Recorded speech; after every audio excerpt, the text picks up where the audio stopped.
नाशिकमधून एक बातमी समोर येते। नाशिकच्या कॉलेज रोड परिसरात मोठं झाड कोसळल्याची घटना समोर येते। झाड हॉटेलवर कोसळल्यानं हॉटेलचं मोठ्या प्रमाणात नुकसान झालेलं आहे। कॉलेज रोडकडे जाणारा एक मार्ग वाहतुकीसाठी बंद करण्यात आलाय। घटनेनंतर परिसरात नागरिकांची गर्दी पाहायला मिळाली।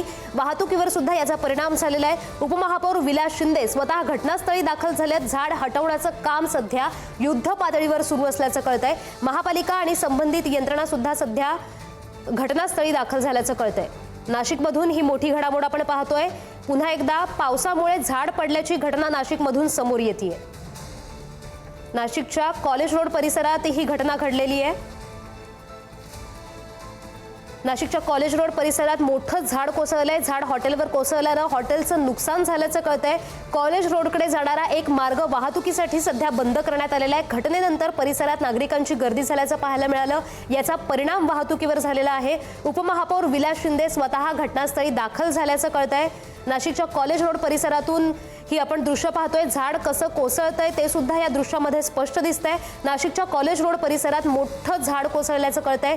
हे हॉटेलवर झाड कोसळलेलं आहे आणि त्यामुळे हॉटेलचं सुद्धा नुकसान झालेलं आहे। नागरिकांची गर्दी झाल्याचं पाहायला मिळतंय। यामुळे वाहतुकीवर सुद्धा परिणाम झाला। उपमहापौर विलास शिंदे स्वतः घटनास्थळी दाखल झाल्याचं सुद्धा कळतंय। झाड हटवण्याचं काम सध्या युद्ध पातळीवर सुरू असल्याचं कळतंय।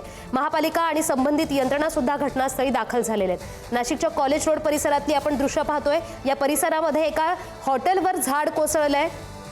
यामुळे हॉटेलचं सुद्धा मोठ्या प्रमाणात नुकसान झालेलं आहे। कॉलेज रोडकडे जाणारा एक मार्ग वाहतुकीसाठी बंद करण्यात आलेला आहे। सध्या हे झाड हटवण्याचं काम युद्ध पातळीवर सुरू आहे। याचा परिणाम मात्र वाहतुकीवर झालेला आहे। एका बाजूला जाणारा कॉलेज रोडकडे जाणारा जो रस्ता आहे तो बंद करण्यात आलेला आहे। वाहतूक बंद करण्यात आलेली आहे। या संदर्भात अधिकच्या अपडेट्स देत आहेत आमचे प्रतिनिधी किरण ताजने। किरण, नाशिकमधून झाड पडण्याची घटना समोर आलेली आहे, काय नेमके अपडेट्स आहेत? म्हणजे सुदैवानं कुठलीही जीवितहानी झालेली नाहीये। आता शनिवारचा दिवस होता, बाजूला त्या ठिकाणी बँक आहे, दुसऱ्या बाजूला शाळा सुद्धा आहे आणि अतिशय वर्दळीचा असलेला हा संपूर्ण रोड आहे आणि याच ठिकाणी हे जे झाड जीर्ण होऊन कोसळलेलं आहे ते पाहता मोठी दुर्घटना या सगळ्या निमित्तानं टळलेली आहे।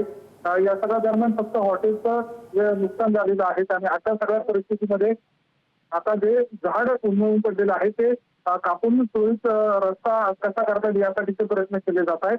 उपमहापौर विलास शिंदे यांनी त्या ठिकाणी तात्काळ पाहणी करत ऑनफिल्ड उतरून त्या ठिकाणी सूचना दिलेल्या होत्या आणि त्या सगळ्या अनुषंगानं आता त्याबाबतची कारवाई देखील केली जाते। मात्र या निमित्तानं नाशिक शहरामध्ये सुद्धा आता संततधार पाऊस होत असताना दुर्घटना घडण्यास सुरुवात झालेली आहे। प्रशासनानं तातडीनं उपाययोजना कराव्यात अशा स्वरूपाची मागणी नाशिककरांकडून केली जाते। विशेषतः जी जीर्ण झालेली झाडं आहेत, ज्या ठिकाणी धोकेदायक वृक्ष आहेत, ती तातडीनं काढली जावीत अशा स्वरूपाची मागणी आता या निमित्तानं केली जात आहे। जी जी जी तर किरण, आपण पाहतोय की हॉटेलवर हे झाड कोसळलं, हॉटेलचं नुकसान झालंय, पण यामध्ये कोणा माणसाला दुखापत झाली आहे का?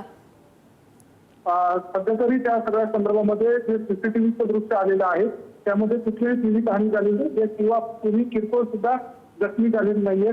जी, त्या सीसीटीव्ही मध्ये जे दृश्य दिसत आहे त्यामध्ये हॉटेलमधून बाहेर पडलेले व्यक्ती अगदी बाजूला त्या ठिकाणी होते। त्यांना मात्र हे झाड कोसळल्यानंतर मोठा धक्का बसला।